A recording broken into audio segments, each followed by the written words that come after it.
तो कैसे हो यार दोस्तों। तो दोस्तों इमेजिन करो कि एक दिन आपके घर के दरवाजे पर एक अनजान मेहमान दस्तक देता है और आप इंसानियत के नाते उसको एक रात अपने घर में रुकने के लिए परमिशन दे देते हैं। लेकिन दूसरे दिन जब उसके घर के जाने के बाद आपको ये पता चलता है कि भाई ये तो मेरे घर पे एक बहुत बड़ा कांड करके चला गया है, तो फिर आप ऐसी सिचुएशन में क्या करोगे। खैर कुछ ऐसी ही मिलती जुलती कहानी वाला एक के ड्रामा जो कि कल ही नेटफ्लिक्स पर रिलीज़ हुआ है, जिसका नाम है द फ्रॉग। ये मैंने देख लिया है और आज इस वीडियो में हम इसी के ऊपर बात करेंगे। इसमें मैं हो सके उतना चीज़ों को स्पॉइल नहीं करने की कोशिश करूँगा और इसी के साथ हमें इसमें चीज़ों को किस तरीके से प्रेजेंट करके दिखाया गया है, इन सब चीज़ों के बारे में इस वीडियो में बात करेंगे। तो भाई वीडियो में एंड तक ज़रूर बने रहना।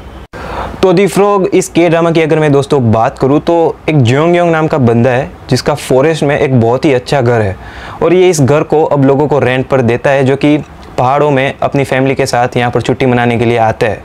तो एक दिन होता क्या है भाई कि यहाँ पर एक मिस्टीरियस लड़की और उसके साथ एक छोटा सा बच्चा रहने के लिए आते हैं।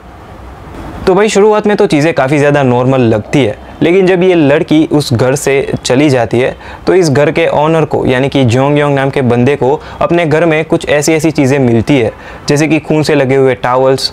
और भाई जब ये लड़की यहाँ से जा चुकी होती है, इससे पहले उसने उसके बाथरूम को एकदम अच्छे से मतलब साफ़ करके यहाँ से चली जाती है।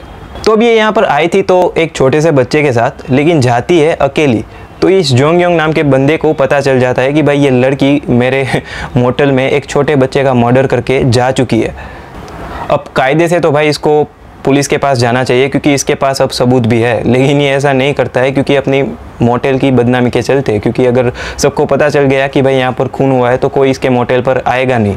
उल्टा उस लड़की ने जो सबूत पीछे छोड़ चुकी होती है तो उन सभी सबूतों को जला देता है और ये सब कुछ जैसे हुआ ही ना हो वैसे भूलने की कोशिश करता है। भाई असली कहानी तो अब यहाँ से शुरू होने वाली है क्योंकि ये जोंग योंग नाम का बंदा जो कि चीज़ों को धीरे धीरे भुला चुका होता है, तो सालों बाद फिर से ये लड़की उसके मोटेल पे आके रुकती है और उसके आते ही वो तुरंत पहचान जाता है कि भाई ये वही लड़की है जिसने सालों पहले मेरे मोटेल पे एक छोटे से बच्चे का खून कर दिया था। कई साल पहले इस जोंग योंग नाम के बंदे ने जो गलती की थी पुलिस को ना बताकर, अब ये गलती उसको कितनी भारी पड़ने वाली है और ये लड़की जो कि फिर से अब यहाँ इस मोटेल में आ चुकी है, तो अब वो और क्या क्या कांड करने वाली है ये सब जानने के लिए आपको इस के ड्रामा को देखना पड़ेगा।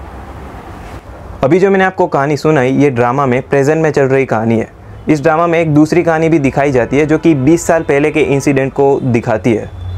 तो अब ये जो 20 साल पहले वाला इंसिडेंट है ये बहुत हद तक सेम होता है इस प्रेजेंट टाइम में चलने वाले इंसिडेंट से, क्योंकि वहाँ पर भी एक मोटेल होती है जहाँ पर एक साइको घुस जाता है और होटल रूम में एक लड़की को मार देता है। तो अब इसी इंसिडेंट के चलते ये मोटेल बहुत ही ज़्यादा बदनाम हो जाती है और मोटेल ओनर को अपनी इस मोटेल को बंद करने की नौबत आ जाती है, जिसकी वजह से भाई उसकी फैमिली जो है वो कितनी बुरी तरीके से सफ़र करती है ये सब भी इस कहानी में हमें दिखाया गया है। तो ये ड्रामा प्रेजेंट में चल रही कहानी और 20 साल पहले के इंसिडेंट की कहानी को एक साथ प्रेजेंट करता है। तो द फ्रॉग इस के ड्रामा के भाई कुछ अच्छी चीज़ों की बात करें तो इसमें जो लोकेशंस दिखाए गए हैं, मतलब जो फॉरेस्ट सीनरी और जो घर दिखाए गए हैं वो काफ़ी खूबसूरत है और इसको काफ़ी अच्छी तरीके से शूट किया गया है, मतलब काफ़ी कलरफुल विजुअल्स के साथ इसको दिखाया गया है।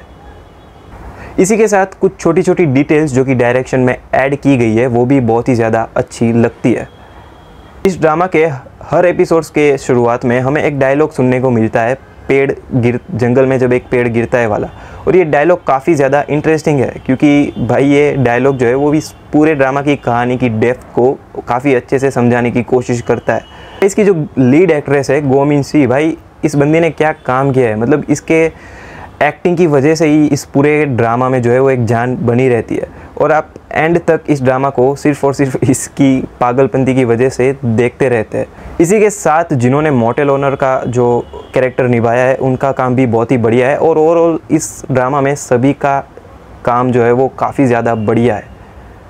तो इस ड्रामा में ये जो मिस्टीरियस लड़की है भाई ये कौन है और ये क्यों यह सब कर रही है और उस छोटे बच्चे को उसने क्यों मारा, वो कौन था, किसका बेटा था, ये एक मिस्ट्री जो है वो काफ़ी अच्छे से आपको हुक करके रखती है।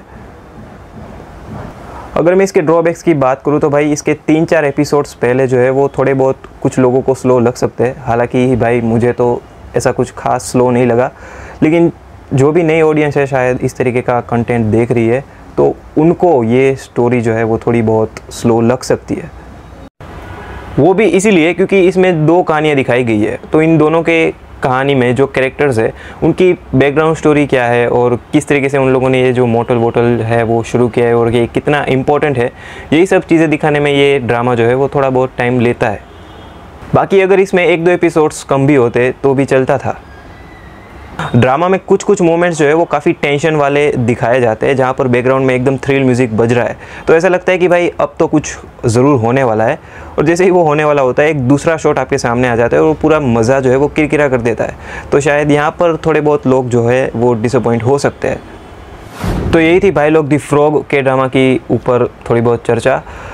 ये एक डार्क साइकोलॉजिकल थ्रिलर ड्रामा है जो कि आपके शुरू के एपिसोड्स में जो है वो आपसे थोड़ा बहुत टाइम मांगेगी, तो आपको इसको देना पड़ेगा। लेकिन इसके सेकेंड हाफ जो है वो काफ़ी ज़्यादा अच्छा है, तो ये आपको ज़रूर एंगेज करके रखेगा। तो वीडियो पसंद आया हो तो लाइक कर दो। बाकी मिलते हैं अपने नेक्स्ट रिव्यू में।